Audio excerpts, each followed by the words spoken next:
نحمدك ونستعينك على الدرس يا ناصر يا نسير وانصرنا وصلى الله على محمد النبي الأمي. أما بعد، ومن أقوى شبه المعتزلة أنكم متفقون على أن القرآن اسم لما نقل إلينا بين دفة المصاحف تواترا، وهذا يستلزم كونه مكتوبا في المصاحف مقروءا بالألسن مسموعا بالأذان، وكل ذلك من سمات الحدوث بالضرورة. فأشار إلى الجواب.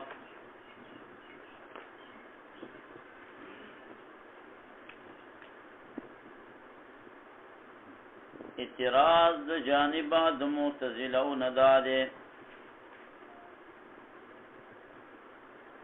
چې اے سنیانو تاسو مونږ سره په دې متفق یاستئ چې قرآن نوم د هغه څه دی چې مونږ ته را نقل کړی شوی دی په مابین د دفتې د مصاحفو باندې، په مابینو د دفتې د مصاحفو باندې مونږ او تاسو ته را نقل کړی شوی دی.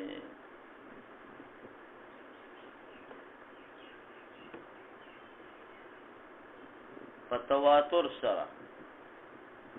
نو چې بین د پتې شو نو دا خو مکتوب فی المصاحف، او کتابت چې کېږي دا خو د حادث شي کېږي. دا خو بیا موږ او تاسو په ژبو باندې لولو مقروءا بالالسن شو، او مقروءا بالالسن خو حادث وي. دا خو مسموعا بالاذان په غوږونو باندې شو، دا خو خامخا حادث وي. نو دا اغي جواب درته وایي. نو ډیر د اقوا د شبهو د معتزلهونه دا خبره ده چې انکم متفقون، تاسو متفق یاستئ په دې خبره باندې چې قرآن پاک نوم دی د هغه چې نقل شوی دی مونږ ته په مابین د دوو د پتینو د وقایع د مصحفونو کې د دوو وقایعو په منځ کې قرآن تواترن په تواتر سره نقلان تواتر سره نقل شوی دی. وهذا يستلزم او دا مستلزم دی کې دلو د دې لرا چې دا مکتوب دی په مصاحفو کې مقروءا لوستل شوی دی په السنو لسانونو جبو باندې،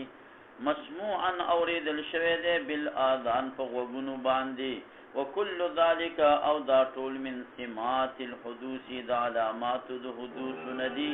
بالضرورت خامخا، بالضرورت خامخا. فاشار ان اشاره اکلا الى الجواب، جواب تام بقوله فدی قول سرا چې وهو ای القرآن، دا قرآن چې دی الکلام الذي قرآن الذي آغا قرآن کلام الله تعالی چې کلام د الله تعالی دی، مکتوب دی زمون په مصاحبو کې. خو سمانه په اشکالو د کتابت سره، د کتابت شکلونه ورته میلاو دی لباتا، او په صورو د حروف سره چې کوم دال دی پدې محفوظ دی فی قلوب نازم فزرونه کې په الفاظ مخیله او سره. دا الفاظ موږ استاد په خیال کې چې کوم راځي قرآن شریف زموږ په کې محفوظ دی، چې کله موږ وایو نو بس وایو هغه خیال ول الفاظ جبی لراولو. مقروء دی بالسنه نازم په جبو باندې په حروف هغه الملفوظه المسموع او سرا، او مسموع باذان نه باذان نه په غوګونو زمونږ په هغه حروف او ملفوظه او مسموع او سرا، خو غیر حال ندی حال فیها. دای اوس جواب ټیک د چې دا ټولې خبرې دي خدا قرآن شریف په دې مذکوره ځایونو کې حال نه دی، نه په مصاحفو کې حال دی چې مصاحف پر لمحل شي، او نه په قلوبو کې حال واقع دی، او نه په جبو باندې حال واقع دی، او نه په غوږونو باندې حال واقع دی، بلکې دا معنا قدیمه قائم بذات الله تعالی. دا منګ او تاسو چې په دې باندې کوم تلفظ کوو او دا اورو نو هغه نظم اورو چې هغه دال دی په کلام الله باندې هو به کلام الله نه دی ما او تا چې کوم باندې تلفظ وکړو نو زما استاد تلفظ دال دی په چا باندې دال دی په هغه کلام د باری تعالی باندې او زما استاد چې کوم دغه کوو حفظ کوو نو هغه دال دی په کلام د الله تعالی باندې او ما ته چې په نقوش لیکل کوو نو هغه دال دی په کلام د باری تعالی باندې لکه مثال په تور باندې ودی کا چې النار ودی د نار چې شه دی جوهر دی موزوی رڼایم جوړه کړی دا او سیزون کې هم دی سیزون کې هم دی تاسو ټول په جبه وایو مې النار اور په جبه مو یې جبه د لوسې ده وګونو باندې چې دا واوري د زیره توې منو وګونه تر لوسې ده تاسو کتاب کې نار ټکي راغلي دي کتابې در لسې زلې ده نو خدا مراد نه دی سیب علیه رحمت چې دا نار و صوت او حرف دی نار و صوت او حرف نه دی نار خو یو چیز دی چې نه صوت دی او نه لفظ دی دقه رنګي قرآن پاک کلامی نفسی دی هغه نه صوت دی او نه لفظ دی چې یا منقوش کی یا ملفوظ کی یا مسموع کی دا ته چې مسموعه دا شیز په هغې باندې دال دی لکه دا ته چې النار وی او یای اوري یای لیکي دا دلالت کوي په هغه شیز باندې چې هغه کوم شیز د رڼا او د سیزلو دی کوم شیز د رڼا سیلاب دا تاسو واورئ نو غوږونه یې دنه ولې ویوړل ډوب کړی یاستئ نه دا خو دال دی دا سیلاب ټکې چا باندې دال دی هغه باندې دال دی چې کوم بړقي کې روان دقه انسان اصل کې د شي څلور وجود دی شي څو وجود یو وجود په الاعیان دی دا شي د عین موجود وي په حقیقت کې په نفس الامر کې یو وجود په اذهان دی چې زموږ ذهن ته راشي یو وجود په عبارت دی یو وجود په کتابت دی وستاسو دا دغه لاړ شي سیلاب د چې دا کوم دی کې لقا خېږي دغه وجود په الاعیان یوي او زمونږ استاسو مزغو ته راغلي دي چې سیلاب راغلی دی دلبل راړو ماته اعلان کړی دی چې څه راغلی دی سیلاب راغلی دی دکه دی راغلی نو دا وجود په الاذهان شو او یو وجود په عبارت دی چې مونږ وایي سیلاب راغلی دی هر څوک وایي سیلاب راغلی دی او یو وجود په کتابت شو چې مشرق اخبار نن راواله په هغې کې به هم لیکلي مشرق یې هم څه کړی لیکلی به یې فکر دې راغلی که نو اوس راځه دا کتابت دا دلالت کوي په عبارت باندې او وجود په عبارت دلالت کوي وجود په الاذهان باندې او وجود په الاذهان دلالت کوي په وجود په الاعیان چې لکه رښتیا ده دا سیلاب چې دا دا اخبارونه یې مرلي او دا ریډوانې وایي او دا زمونږ غوږونه یې موري نو ګوره شته دی دا درک بچا وجود په الاعیان دې وجودونو کې ډېر څه دی ملا صاحب فرق راغلی دا تو وایي بیا پرې تحقیق کوم فرمایه وانو غیر حالینی ما ذالک لیس حالا دی دا قرآن شریف و کلام اللہ کم کلام اللہ نفسی قدیم دا کلام اللہ نفسی قدیم چرے لیس حالا دان دے حال پا مصاحب کی ولا فی القلوب ولا فی الالسنتی ولا فی الاذہانی بل ہوا بلکہ دا مانا قدیم قائم دا بذات اللہ تعالی تلفظ فکی گی اوری دل کی گی پا نظم سرا تلفظ پا نظم دے او دارنگی سما هم دا نظم دا دغه نظم دال دی علیه په کلام د الله تعالی باندې او حفظ کیږي په نظم مخیل سره دغه نظم مخیل دال دی په چا باندې په کلام نفسی د باری تعالی باندې او لیکل کیږي په نقوش او په اشکال شکلونو موضوع چې کوم وضع شوی دی د پاره د حروف چې کوم دال دی پاغي باندې وردا یو نقش دی داسې ما جوړ کو لاندې متیف کې وکړو دا نقش د چا د پاره واضح وضع کړی د بی حرف د پاره د با حرف د پاره فاشکال موضوع سره د پاره د حروف چې کوم دال دی په دی باندې کما یقال کوي کیږي النار جوهر مضیء محرق نار چې جوهر دی مضیء محرق دی فکر لري کنه دا رنګ سیلاب چې دی نو دام یو جوهر دی او چې شه دی صاحب دی او ماشي دی او سیب مغرق دی اغرق یغرق اغرقنا ذکر کولې شي په لفظ باندې او لیکلې شي په قلم باندې او نه لازمیږي د دینه کېدل د حقیقت د دینار چې دا صوتن و حرفن دی سو ویلې شي چې لکه دا نار دا صوت دی او یا څه دی دا لفظ د نار چې په دغه نار دلالت کوي دا صوت دی او دا حرف دی او عین النار هغه نه صوت دی او نه حرف دی دقرنګ کلام نفسي د باری تعالی کلام الله د باری تعالی دا چې شه دی مولا صاحب الله وتحقیق او تحقیق دې دا چې ان لشی بشکدار یو شی د پاره وجودا وجودی په اعیان کې ویو او وجودا فی الاذهان وجود لفظهان کې دوا وجودا فی العبارات یو وجود په عبارت کې خلق تعبیر کوي په نار سره دري ووجودا فی الكتابت یو وجود لپاره کتابت کی مشرق اخبار کی لیکلی وی فل کتابتو کتابتو دا دلالت کوي په عبارت باندې چې وی لیکلو نو بس هغه عبارت ویل شي به وایا او دا عبارت دلالت کوي په ما په اذهان باندې کې عبارت بل څنګه ویل چې ما په اذهان دا نه وي او دا ما په اذهان دلالت کوي ما په ما فل اعیان باندې په هیڅ هغه کې چې موصوف شي قران په هغه باندې چې کوم د لوازم د قدیم نه دي کما په قولنا القران غیر مخلوق المراد به هغه حقیقت داغي موجود په خارج هغه کلام نفسي د باری تعالی او چې کله موصوف شي دا قران په هغه باندې چې هغه د لوازم د مخلوقات او د لوازم د محدثات نه دي نو یراد به الالفاظ المنطوقه المسموعه الملفوظه كما في قولنا قرات نصف القران الكريم قران مول السنه دا ملفوظ قران یادای دا منطوق قران یادای دا محدث قران یادای دا مخلوق قران یادای فکر دې ځان ولوستو یا مخیره کما په حفظت القران نو دا دغه یادای یا مراد په دې سره اشکال منقوشه یادای کما په قولنا چې حراميږي د محدث لپاره مسد قران به او د سبب قران لره مسنو نکې نو د اشکال منقوشه یادای چې دا به او د سله مس ناروا دا لاس ورول کلا چې ورول ګناګاریږي دغه کم قران دی دغه مخلوق دی دغه حادث دی مونږ چې وایو چې غیر مخلوق دی او غیر حادث دی هغه کلام نفسي منقل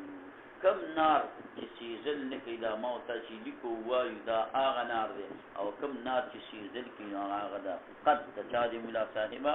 دې نار دی نو پته اولګي چې د قران د پاره دو معنی دا قصه تاسو تما کړی و چې د قران د پاره څلور معنی غني دي ها شارح د تاسو معنی کولی کولی مال ته څلور کوي دا مسله تفصیلا تیر شي ولذکه متزرزر ویلي اوس راځه چې کومي خبرې پکې نه دي تیر شوی چې په اغیره تلګه خبره وکمام دلته چې دا ویلي چې دا قران الذي كلام الله دې قران کې د خبره کوم چې دا قران ته دا د اسماني کتاب عالمین قران کې د تشریح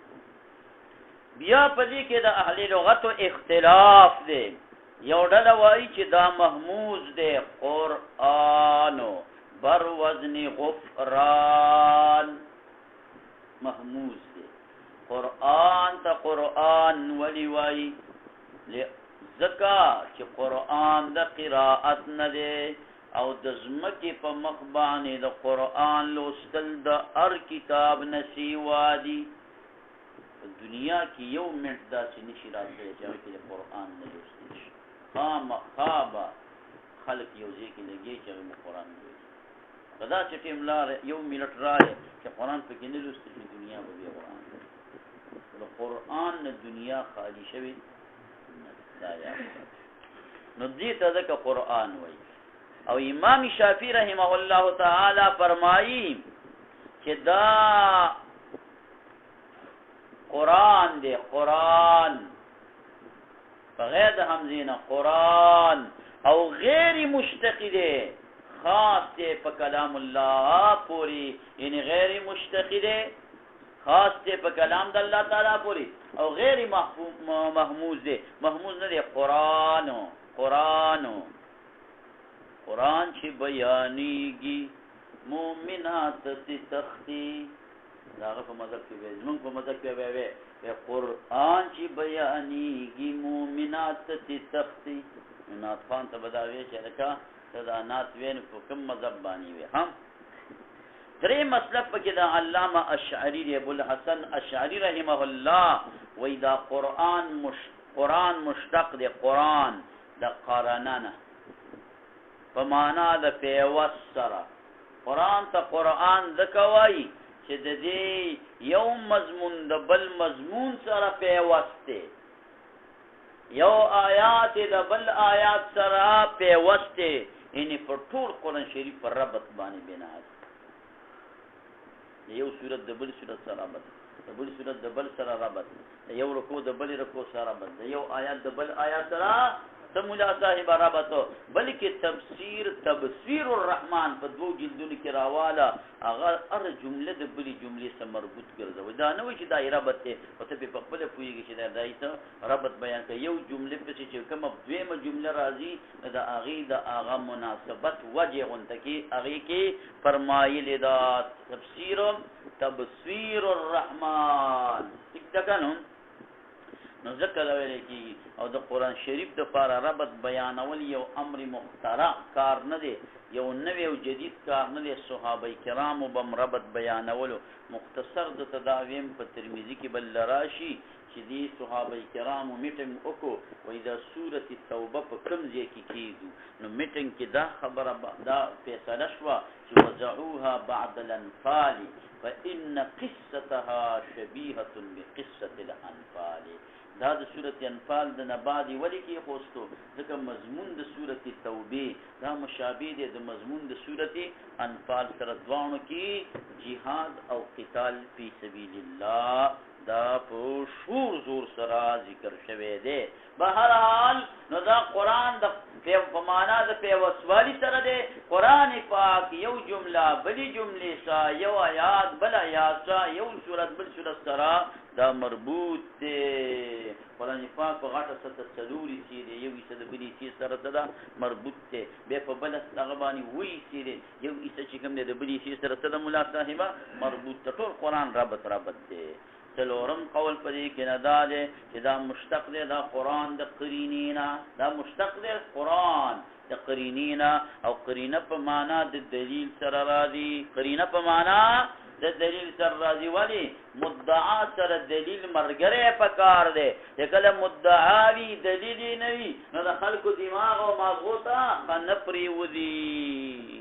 نو دا په معنا د دلیل سره راځي او قران هم بس دلیل دی قرآن چی شعر خود دلیل ټول دلیل دی پسونه شیزونو دلیل دی بیشمار باندې پنځم قول پکې دا دی چې دا ماخوذ دی د قرانا به معنی جمع قرآن معنا د جمعواله اور فاذا قرأناه فاتبع قرآنه ثم ان علينا نو قرآن په معنا د جمع سره دی یو آیات د بل آیات سره جمع یو سورۃ د بل سره جمع یو مضمون د بل مضمون سره جمع یا وتذکر قرآن وای په معنا د جمع سره چې آسمانی کتابونو تمام علوم په قرآن شریف کې نه راجم دي په قرآن شریف کې نه راجم دي دا پنځه واجبات د قرآن په دینوم کې نه راوړي دې د قرآن یا قرآن وای پنځه مذهبونه مې وهو ای القرآن بل خبر دا واورا چې علامه ابن القیم رحمه الله فرمایي چې قرآن لمبینم دا مصحف دته به مصحف ویل مصحف عثماني مصحف فلان او علمینو می قرآن دا به علم وګرځي یو اسم دی اسم مصحف او به سره مولا صاحبہ ولی چې کله ابو بکر صدیق رضی الله تعالی عنہ دا قرآن شریف را جمع په درخواست چا باندې حضرت عمر صاحب باندې دا قرآن شریف به را جمع کو صاحب علیه رحمتان نو بیا دا کسان کېنول ویل دي له یو نوم کېښودل غواړي نو فیصله په دې وشوه چې سوا د مصحف نه ورته بل مه وایي نو دې هغې ته مصحف نه مصحف چې دا راجمع شوی مصحف عثماني مصحف صدیقي نکدران مصحف صدیقي بیا د عثمان د په زمانه کې دا بیا دغه شوي شایع شوي هغې کې څلور نسخې وي یوه اوس هم هلته مدینه منوره کې پرته ده زه ورغلی وم سورت کهف باندې داسې تلاوت سورت کهف باندې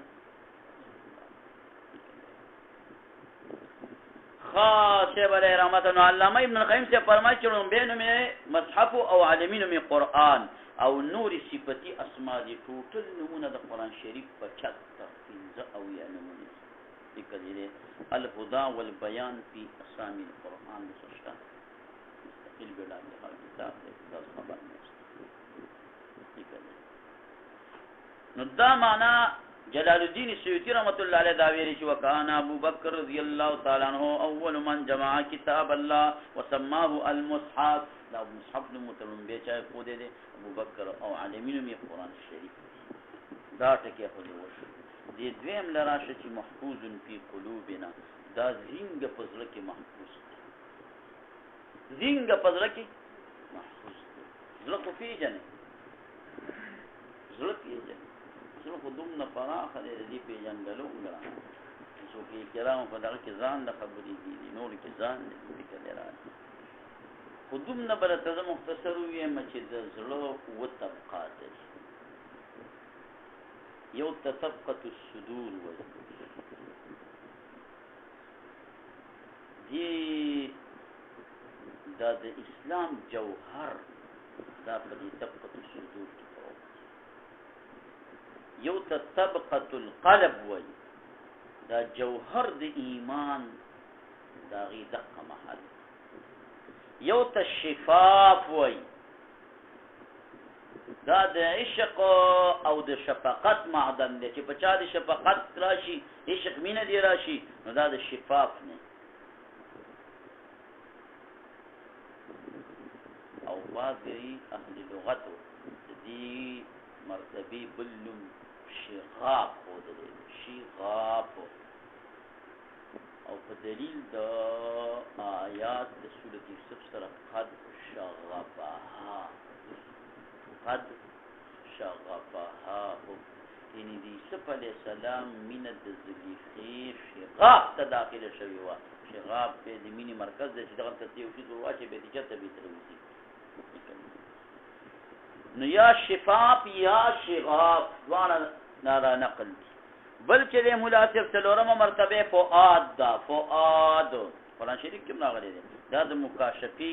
او د مشاهدي معدن دی کله چې انسان ذکر کوي او دا فؤاد د صفاشي به د مکاشفه او مشاهده کوي مکاشفه کومه مرتبه د مشاهده خاطر د صوفیای کرام دغه پنځم نمبر بیغه ته حبۃ القلب وای پدې کې صرف د الله مینه بس که چا پړه کې د الله مینه محبت القلب کې پرته کې نه نه بدغه دی خالی دې کې د دې دوانو جهانو یو شی مینه نه پدې حبۃ القلب کې واحد دی یو الله کله چا وی خدای مینه دغه څه پرته کله چا سره د مینه نه پدې مکان ویني شپږم مرتبه سویدا ده سویدا د علم لدنی زیاده علم لدنی په دې شرقایت کې روان دي تشریح په توکم چې علم لدنی دا ست دغه کېږي دا ویل کی او د دې معدن دا دغه طبيعت الحکمت مویخه سویدا سین سره دغه شی دا راغلی دی او وم نمبر چې دی نو بیت المعزت بیت العزت نه بیت المعزت دا د اکملین دغه د ازره دی سیبل اسرار الهیه په کې راځي نو هغه ده ډېر کامل خلقو په دا مرتبه دا کېږي دا ملایي نو محفوظ فی قلوبنا نو تشریح ته نه کوم چې قلب ته قلب ذکر ولي وایي فلان دا خبره پرې روان دوی مدا دا چې بل تشریح په تدا کوم چې دا تعریف د قران یو کو تعریف د قران شریف سره هو مكتوب في مصاحفنا محفوظ في قلوبنا او مقروء بألسنتنا السنا جمع اللسان لسان جسم لحمي مستطيل تكون في الفم وتصلح للتذوق والبلع والنطق لا من التويل او مسموع بآذاننا غیر حال فيها دا د قران شریف تصوف مولا صاحبہ تعریف کو دا ځان سره یاد ساته چې کله به تفسیر شروع کې دا تعریف په کې وکی دویم تعریف ته کو مدا خود د یو کو دویم تعریف هغه تلوی توضیح نقل کړي الکتاب المنزل علی الرسول کلم دې المكتوب في المصاحف المنقول عنه نقلا متواترا بلا شبهه تلوی توضیح یو کم او یا کې بدل لدارش یا بدل راغلی او په نور الانوار کې مدار راغلی التفوم صفحه باندې راغلی او په حسامی کې راغلی او د حسامی شارحین دلته د شور خطی کړي چې دا بلا شبهه کم قید دی کله دلته وداسي مرغی تاویږي چې په دې باندې سره وشي لا بلا شبهه په شک نه شته په اسلامي بلځوي دا خبره مې یادې کنه یادې دریم تعریف یې واوره مولا صاحب شیخ القرآن صاحب دنا وگئی بکاو وی نور انزله النور بواسطة النور الى النور ليخرجهم من الظلمات الى النور نور قرآن شریف رانا دا قرآن شریف کی دی قرآن تا نور ویلے قد جاءکم من اللہ نور قرآن شریف بیان طول رانا نور دا نور دے انزله النور نازل کړي دے دی لرا نور نازل کړي دے نور الله نور السماوات توڑی غرش کالا بے وجوابات الله باندې نور اطلاق څنګه حالت چې الله نور السماوات والارض فکرالي ډیر مفسرین دا تخصص مباحث دا کړي دي فکر علامه شنقیطی فازواء البیان کې وګورئ تفسیر کبیر ور باندې دا کې دا وګورئ او سیب علیه رحمت تفسیر ابن عاشور ور باندې وګورئ او یو د دې دغه شرح د سیب علیه رحمت د بیزاوی شریف خونوی او باندې ناشنا خبرې ته نور نور دے انزله النور بواسطه النور واسطه د نور سره چې جبرئیل امین دے او الى النور رسول الله صلی الله علیه وسلم ته رسول الله صلی الله علیه وسلم نور دے معنا بیان نور دے قد جاءكم من الله النور زمنګ باز ایمانو چې دین مراد رسول الله صلی الله علیه وسلم دے رسول الله صلی الله علیه وسلم ته نور په کومه بیانه نور بیان نور دے رڼای راوللا هل کله تور ته مولا دې رڼای ولا ورکدا نه چې نور دے او بشر نه نورم دے او بشرم دے نورم دے او بشرم دے د بشری والی نبی دغه نه کوي خادث د پاره نازل شوی دی ليخرجهم من الظلمات الى النور چې خلق وباسي له ظلمات نه چاته نور او رڼا ته څلورم تعریف دا دی چې هو کلام الله المعجز دا قرآن پاک کلام اللہ معجز دے المنزل على خاتم الانبیاء والمرسلین بواسطة الامین جبریل امین المکتوب في المصاحب المنقول الینا بالتواتر المتعبد بتلاوته المبدوء شروع شویدا یعنی بسورة الفاتحة المختتم بسورة الناس دا تعریف علامه صابونی په التبیان کې کړی التبیان د ډیرو مليانو کتابونو یو د علامه صابونی التبیان په هغه کې دا تعریف کړی پنځم تعریف دا دی هو الكتاب العربي المبين المنزل على رسولنا النبي الكريم المعجز المتحدى به الحاوي لللفظ والمعنى جميعا المقروء على الألسنة والمحفوظ في الصدور والمكتوب في الصحف والزبر استاذ محترم شیخ حسن جان شهید رحمه الله شیخ العربي والعجم دا تعریف لاغت کړو په کم کالی کړو چې ډاکټر شیر علي شاه صاحب استاد محترم رحمه الله هغه تفسیر کولو دا دغه چې کوم دي اصول دا ولا شیخ العربي والعجم حسن جان شهید رحمه الله ویلي تعریف د قرآن شریف په هغه کال شیخ حسن جان صاحب دا کړی ها دا ما چې دا کړی هلکه شپږم دا د عبد الله درخواستی رحمت الله علیه کړی کتاب انزلناه مبارک فاتبعوه لعلکم ترحمون لعلکم اوم تعریف چې کوم دی هغه ولرا د شاه منصور باباجی رحمت الله علیه کړی دی هغه وای دا آیات په خپل د قرآن شریف د پارا تعریف دی کتاب انزلناه ترجمه وکوله ترجمه دی خو څنګه نه کوي کتاب عظیم الشان کتاب دی التنوین للتعظیم او فورا په دې دلیل دا انزلناه نسبت چاته راځي کلام الملوک ملوک الکلام څنګه انزلناه مبا الیک او دویم دلیل دا شو چې تا غوندي شخصیت تراغلی دی نو چې د الله د ذات نه راشي د شهنشانه او بیا چې کوم دی مولا صاحبہ چې الله پاک څوک د کائناتو سردار جوړ کړی دی هغه شخصیت تراشي محمد رسول الله نو دا قرآن با کتابون نه دا بعضی مشان کتاب نه او مبارکن معنا څه ده شاولی الله ته وی لازم معنا د متعدی مبارکن عالمه سامعه دا ټول خبرې به کړي ليدبروا آیاته وليتذكر اولو الالباب دا و تعریفونه تاسو لپاره دي مولي چې یو کتاب الله دی یو کلام الله دی یو کتاب الله دی او یو کلام الله دی کتاب الله دې ته ویل کېږي چې د هغې معنا او مطلب د الله پاک د طرف نه وي ضروری دا نه ده چې الفاظ د الله پاک معنا د الله له طرف نه خو نظمي ضروری نه ده چې د الله تعالی د طرف نه وي او کلام الله دا هغه ته وایي چې د هغې نظم او معنا دواړه د الله پاک وي دا دغه خبره تفسیر سفیان الثوری کې حضرت سفیان الثوری رحمه الله د دې وجه نه صاحب علیه رحمته د اصول فقه والا عالمانو دې ته اشاره کړې دا ویلي وهو اسم للنظم والمعنى جميعا قرآن چې دی دا کلام الله دی اسم للنظم والمعنى جميعا دا دې ټول د پاره دغه نو صاحب علیه رحمته یو څو خبرې مې طبيعت دغه کې وضاحت وکړه جل ربنا او کنه نو چې هغه ته دعا وکړي الله تعالی مقداري او مغفرت یې خبر الله تعالی د جنت باب چولې دې ټول ته صبر جمیل او نور غمون او سات او دا څه علاج چې کوم خلق راغلي د چا مالي جاني کاون نشي الله بالله جلنا وسوبنا څو چې بچ دې مشه د پاره بچ او دا الله جل من ټول راځي شکر تعالی